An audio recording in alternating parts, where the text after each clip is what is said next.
What's going on, everybody? Welcome to another brand new installment of Renegades Reviews, exclusively here as always on the Casa D18 Studios channel. I, of course, am your host, the Renegade JJ Williams. I apologize once again for the lack of content yesterday, but today we're going to do a double feature here as we continue our journey through the 31 days of Disney, and we're kicking it off with Meet the Robinsons, featuring the voice talents of Jordan Fry, Daniel Hansen, Wesley Seinerman, Matthew Jostin, Steven Anderson, Harland Williams, Jesse Flower, Nicole Sullivan, Angela Bassett, Adam West, Laurie Metcalf, Ethan Sandler, and Tom Selleck. What's going on, everybody? Thank you for joining me here once again for another brand new installment of Renegades Reviews. As I said in the introduction, stuff beyond my control yesterday, circumstances beyond my control, hindered me from doing a video. So today, I'm going to bring you a double feature, if you will, for our 31 days of Disney. And we're going to kick things off with Meet the Robinsons. And as our movie opens, Lewis is an aspiring 12-year-old inventor living in an orphanage residential house. His energy, eccentricity, and malfunctioning inventions often scare off potential parents. So he works on a machine in order to scan his memory to locate his birth mother, who abandoned him at the orphanage when he was just a baby. While taking the scanner to his school's science fair, Lewis meets the 13-year-old Wilbur Robinson, a mysterious boy who claims that he is from the future and that he needs to recover a time machine that was stolen by a man in a bowler hat. Lewis tries to demonstrate his scanner, but it has been sabotaged by a bowler hat guy, and it falls apart, which throws the science fair into chaos. Lewis then leaves while the bowler hat guy, with the help of his robotic bowler hat named Doris, steals the scanner, planning to pass it off as his own invention to an invention corporation. Wilbur meets up with Lewis and asks him to repair the scanner, and Lewis demands proof that Wilbur is really from the future. Wilbur does so by taking him in a second time machine to the year 2037, which is highly advanced technologically. Lewis realizes that he can simply use the time machine in order to meet his mother, but a resulting argument makes them crash. Lewis agrees to fix the time machine on the condition that Wilbur will take him to visit his mother. At Wilbur's house, Lewis meets the rest of the eccentric Robinson family, except for Cornelius, Wilbur's father, and the inventor of the time's technologies, who is away on a business trip. Having followed Lewis, the bowler hat guy and Doris try to kidnap him, but the Robinsons beat them back. The Robinsons then offer to adopt Lewis, but they change their mind when they learn that he is from the past. Wilbur admits to lying to Lewis about taking him back to see his mother, which causes Lewis to run off. The bowler hat guy and Doris approach Lewis and offer to take him to see his mother if he'll fix the memory scanner. Once he does, they betray him and tie him up. The bowler hat guy then reveals that Cornelius is, in fact, Lewis's future self, and that he himself is an older version of Lewis's roommate, Michael Goob Yagubian. Now, because he was kept awake by Lewis's work on the scanner, Goob fell asleep during a Little League baseball game and failed to make an important catch, costing his team the championship. Goob became so withdrawn and bitter that he was never adopted and remained in the orphanage long after it closed. Doris is DOR 15, one of Lewis's failed and abandoned inventions. Now, they both blame Lewis for their misfortunes, and they decided to ruin his life. Leaving Lewis in the future, they return to the past and enact their plan. The future then changes into a dystopia where Doris enslaved humanity after being mass produced by Goob, whom she eventually got rid of. Lewis repairs the second time machine, confronts Doris in the past, and destroys her by promising to never invent her, restoring the future to its utopian state. At Lewis's request, Wilbur asks the adult Goob to join the family, but he flees in shame from his actions, and Lewis finally gets to meet Cornelius face to face. Cornelius then explains how the memory scanner started their successful career and persuades Lewis to return to the science fair. Although Wilbur fulfills his promise and takes Lewis back to see the moment when his mother abandoned him, Lewis chooses not to interfere, realizing that he already has a family. Wilbur drops Lewis off in his own time and says goodbye. And Lewis then heads off to the fair, en route waking up Goob just in time for him to make the winning catch, which changes Goob's future for the better. Back at the fair, Lewis asks for one more chance to demonstrate his scanner, which this time succeeds. Lewis is adopted by Lucille, one of the science fair judges, and her husband, who is revealed to be Bud Robinson, who renames him Cornelius and takes him home. We then see a quote which reiterates the message of the movie, not dwelling on failures and to keep moving forward, which is attributed to Walt Disney as our movie comes to its close. This movie has always been very special to me. This movie was the jump off point to me getting back into the modern day Disney animation. At the time this movie came out, I was either just had become a father or my girlfriend at the time was pregnant and I was about to be a father. And so I started to get back into the modern animation, the modern Disney movies, because I knew that these were going to be the movies my daughter was going to be raised on. And there was just something about this film that struck a chord with me. Maybe it was the Walt Disney quote about keep moving forward. Maybe it was the search for family, because I've always been an only child. I never had brothers or sisters growing up.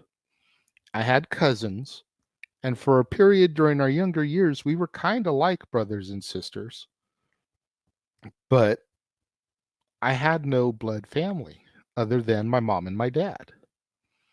So to see this film and this extended family from Wilbur finding Lewis and Lewis being adopted, into what would essentially become Wilbur's family, it just it held that little bit of sentimental nature for me, because here's all of these brothers and sisters that I now have adopted into my own family essentially, and it just kind of struck a nerve there. And then you factor in the twist as to who the bowler hat guy is, which is, when I saw the movie the first time, completely blindsided me. Didn't see it coming. And for a cartoon movie to be that unpredictable and really have you captivated to where you can't see it a mile away, I just thought that was brilliant. Going back, having watched it numerous times now since then, you can totally see it. And especially once Scoob goes and he kind of explains what happened, you can see it. But that first time watching it, man, it just slapped me upside the face. Much like another reveal we'll be talking about this weekend. But just wait till we get to that one.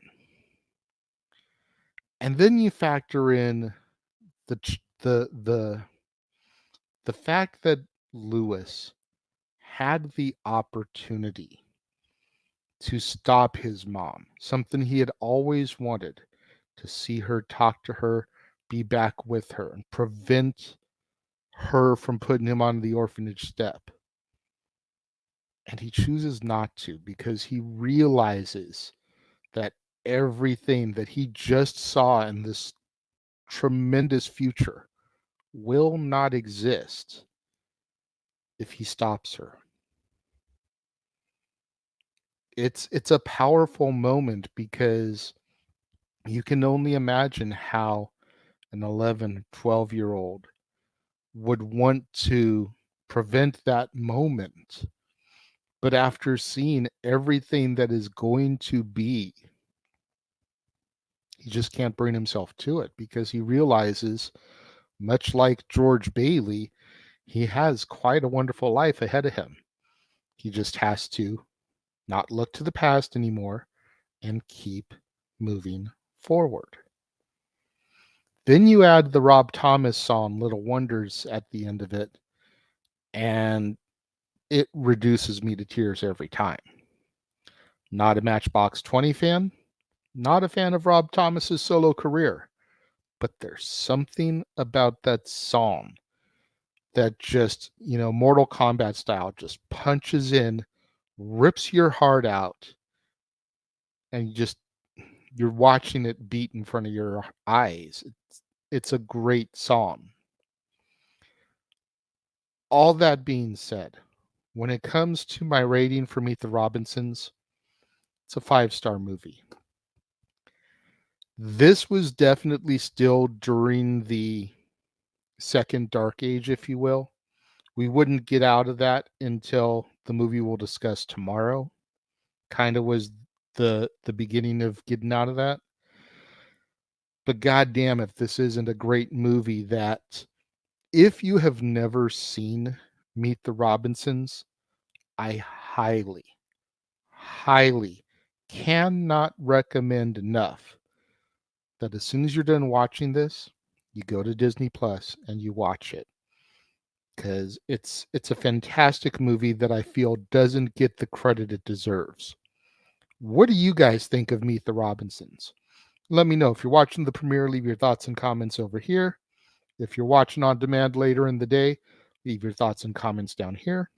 And let's have that conversation, that discussion, that debate, that interaction that I'm always asking you guys for in the comments below. And make sure you stay tuned in at the top of the next half hour for our second film in today's double feature as we discuss Bolt, featuring the voice talents of John Travolta, Miley Cyrus, Susie Essman, Mark Walton, Malcolm McDowell, Diedrich Bader, James Lipton, Randy Savage, Jenny Lewis, and Chloe Grace Moretz. And then at the top of the hour, we will be opening the doors once again for Stat Boys Sports Bar, featuring Dory Lou. The food is hot, the beer is ice cold, and the seats are warm, so pull yourself up a bar stool and engage in some professional sports conversation with your barkeeps, Stat Boy Mike and Dory Lou. And then later on this evening, right here on the Casa D18 Studios channel, the Jeff Meacham Network, and across the Jeff Meacham Network Multiverse of Media, it'll be time for the anniversary spectacular of Talk Wrestling with Jeff Meacham. It's been 16 years since Talk Wrestling first took the air. What kind of surprises will Jeff have in store? You'll just have to tune in to find out. And then tomorrow, right back here on the Casa D18 Studios channel, will be another brand new installment of Renegades Reviews as we get back on track with things and we take a look at the movie that began to pull Disney back out of their second dark age, The Princess and the Frog, featuring the voice talents of Anika Noni Rose, Bruno Campos, Keith David, Michael Leon Woolley, Jennifer Cody, Jim Cummings, Peter Bartlett, Jennifer Lewis, Oprah Winfrey, Terrence Howard, and John Goodman. You're not going to want to miss out on any of that content right here on the Casa D18 Studios channel, the Jeff Meacham Network, and across the Jeff Meacham Network multiverse of media. We've got Bolt coming up at the top of the half hour. We've got Stat Boy Sports Bar at the top of the hour. Talk Wrestling 16th Anniversary Spectacular later on this evening. And The Princess and the Frog tomorrow, with so much more still in store this month on the Casa D18 Studios channel on Renegades Reviews. Again, you don't want to miss any of it, so make sure you smash that like button.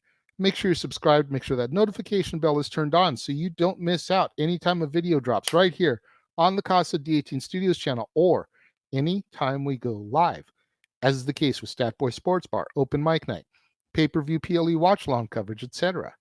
Share these videos with your family, friends, loved ones, coworkers, movie fanatics, cinephiles in your life, fans of Disney animation, fans of Meet the Robinsons, fans of Harland Williams or Adam West or Angela Bassett, anybody you can think of that would enjoy this content in this video, share it with them, as it's the only way we're going to keep my visibility up in YouTube's algorithms now that we are in fact a monetized channel right here on the platform. Thank you once again to everybody out there who joined me and tuned in today. It means so much more to me than you guys will ever know. And I will see you guys next time.